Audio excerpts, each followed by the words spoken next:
Open your ears and lube up your butthole. It's time for the What Do We Call It podcast. Now, here's your host. It's J-Man. Welcome to the What Do We Call It podcast. I'm J-Man. And it's just me. End of the month. It's a Friday. Let's end it with something fun. I was riding in the car this morning after dropping the kids off at school, and I'm loosely paying attention to whatever the hell's coming out of Brian Oak's mouth on KQ92. And he mentioned something about a lawsuit over a movie called Teenage Anal Nightmare 2. Teen Anal Nightmare 2.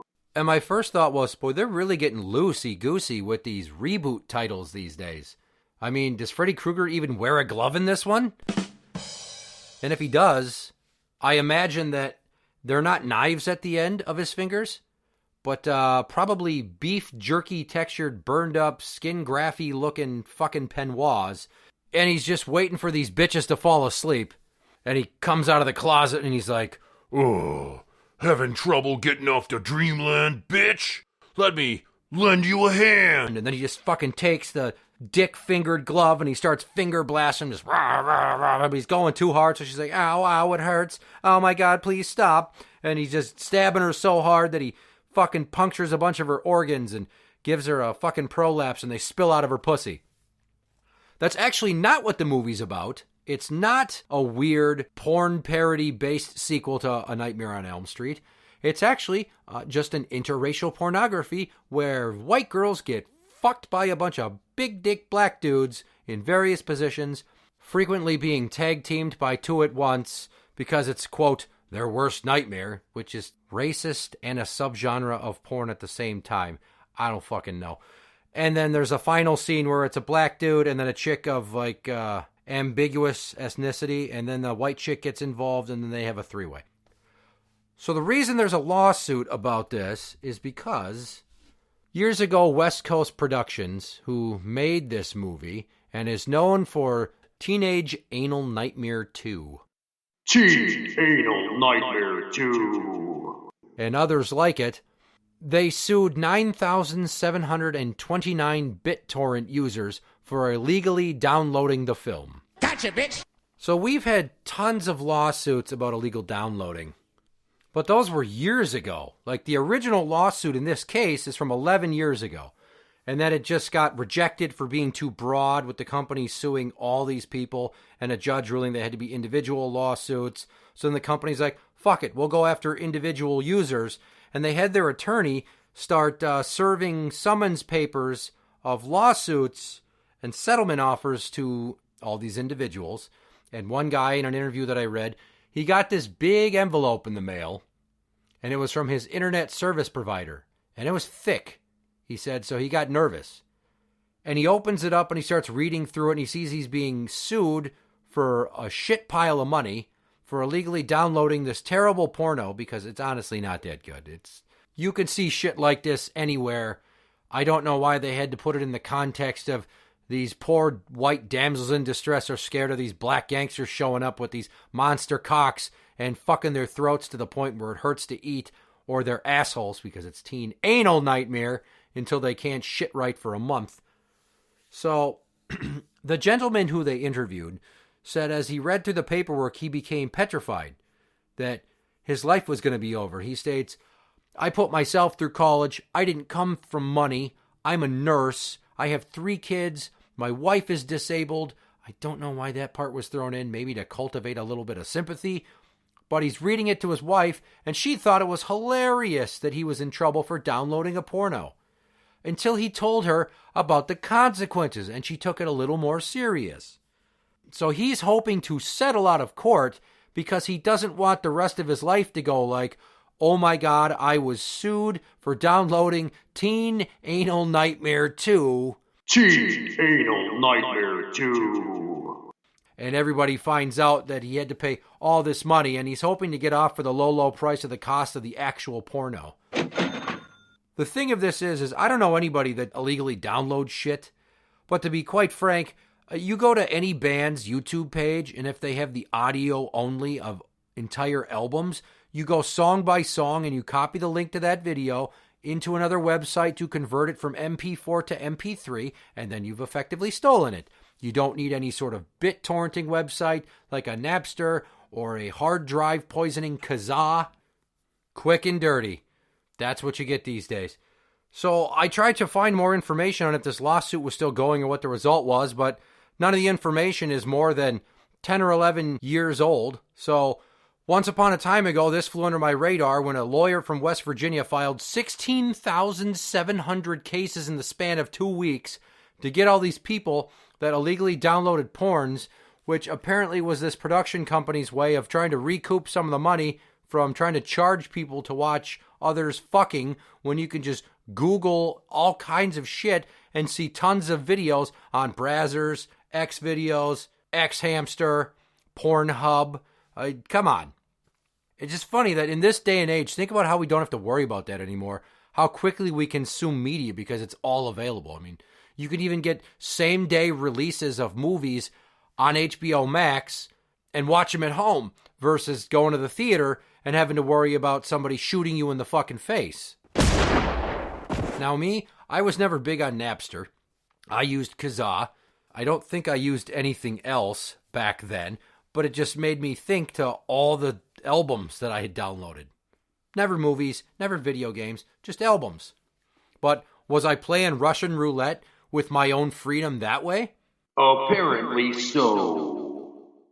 I mean, if I wanted to look at porn, I just look at porn. But here's the thing. Porn was on Kazaa in the form of pictures and movies. However, we had dial-up internet at my parents' house, so I didn't really have the opportunity to view porno movies as much as random pictures of stuff. And once upon a time ago, I found a picture of this chick, and I was like, oh, it's pretty hot. Are there more of her? And I was able to find 3 or 4 more. And then I get a fucking private message from another Kazaa member that's like, oh, so you like Katie, huh? And I went, delete! Fucking bye! Program completely off our hard drive. You're not going to catch me, officer. Surprise, motherfucker. So I gave it a rest for a while because I didn't want the FBI to come catch me at my parents' house, doing my laundry, eating their food, and looking at pictures of gorgeous naked Asian chicks while my folks were up north at their lake place. Because this is after I had moved out, but still came over to mooch off of them all the time. But just imagine that you're at your house and you go to get the mail and there's a fucking envelope with your name on it from your internet service provider. And when you open it up, it's legal documents clearly naming you as a defendant in a civil case for downloading specific pornos, which some of them have hilarious titles. For instance, because of that previous joke I made, I looked up if there actually was a Nightmare on Elm Street porn parody, and it's called Wet Dream on Elm Street. And I watched about 5 minutes of it, and the opening scene was this white suburban couple in bed. They looked like they were in their early 20s. They were probably supposed to be teenagers because that's the premise of Nightmare on Elm Street, is he kills kids. And next thing you know, there's a classroom. I'm not paying attention. Some teacher's talking about some guy named Freddie who is famous for being the best at selling sex toys ever. And he was so proud of that he's like, I don't need a store. And he sold sex toys directly out of the trunk of his car. And it showed him sitting there dressed like Freddy Krueger. And he was selling sex toys to various white Johns that would walk up. It is almost like a fucking trauma movie from the late 90s. So that opening salvo was so bad, I shut that shit off. But I do love me a good porn parody. I've talked about it before. 10-inch Mutant Ninja Turtles, Mighty Muffin Pounder Rangers, the Triple X Avengers, or Batman Triple X, or the Assvengers, things of that nature. There's pretty good Family Guy and American Dad pornos out there. There's a porno parody of How the Grinch Stole Christmas. Even though he's known me for 30 years, number one fan Tim is going to act like he's never heard of any of these or the concept. He's probably going to deny that he ever watches porn, because if you've paid attention to the show, he's like fucking Patty Perfect with this, I always follow the speed limit. It's at cruise control. I'm only ever in the proper lane. I always use perfect follow distance. I clean every bit of dust in my house the second I see it. He'll never admit to looking at porno, but he totally creeps on the Instagram page of a certain friend of mine who will go unnamed and should fucking block his ass.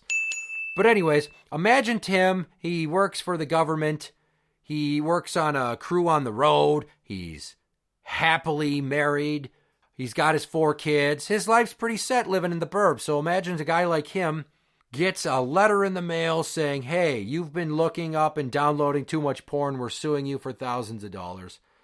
There's tons of guys like Tim out there that did this shit, that fell victim to these lawsuits, and probably paid a pretty penny that was supposed to recoup the production company of this, but ultimately went in the pocket of the lawyer because they get God knows what percentage. But just think of how different the world was a decade ago, when people were sweating lawsuits like this, when it was just the Wild West of downloading, before streaming took off. Look at how much society has advanced in 1 decade. People can find all kinds of porno for absolute free. Like the movie that's the topic of this episode and the lawsuit, Teen Anal Nightmare 2. Teen Anal Nightmare 2. I'm going to keep saying it until you Google it and go watch it. I found it on spankbang.com, and there were nice little icons you could click for the duration of it that go to the different scenes. And I shit you not, there's little icons for oral, anal, her on top, him on top, from behind, 3 people. It was fucking crazy good.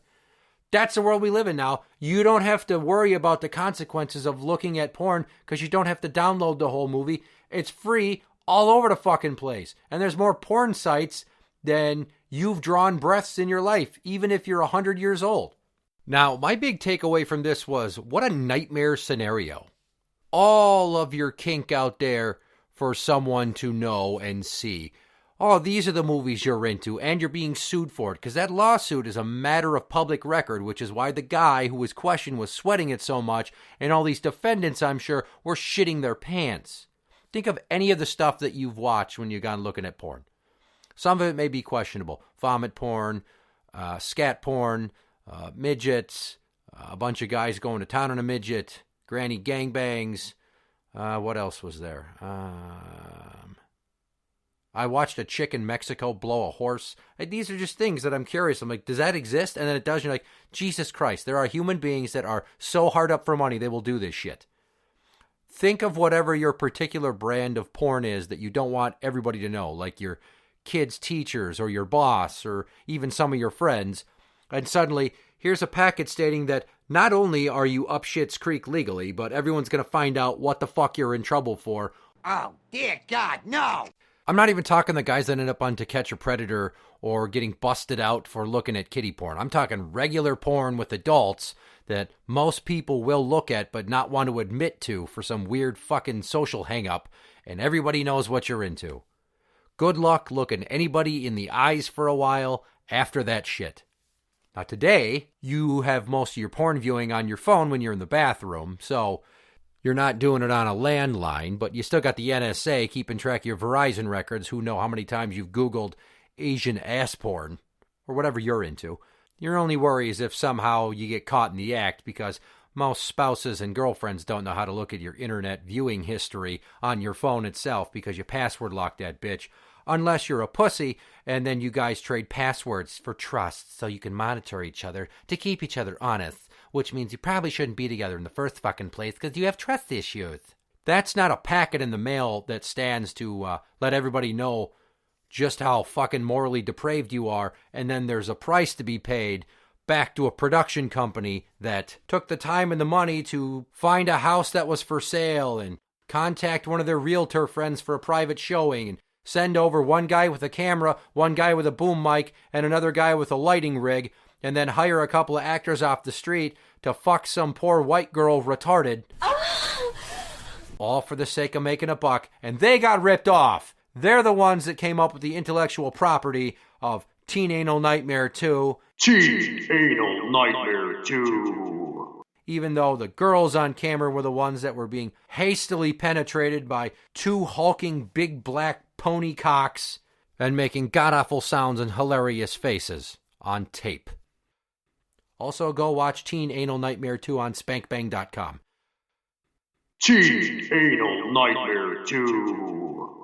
Interact with the show on Twitter at What Do We Call It. That is at What Do We Call It. You can find us on Facebook at facebook.com/group/What Do We Call It podcast show. For the What Do We Call It podcast, I'm J-Man. And that's the end.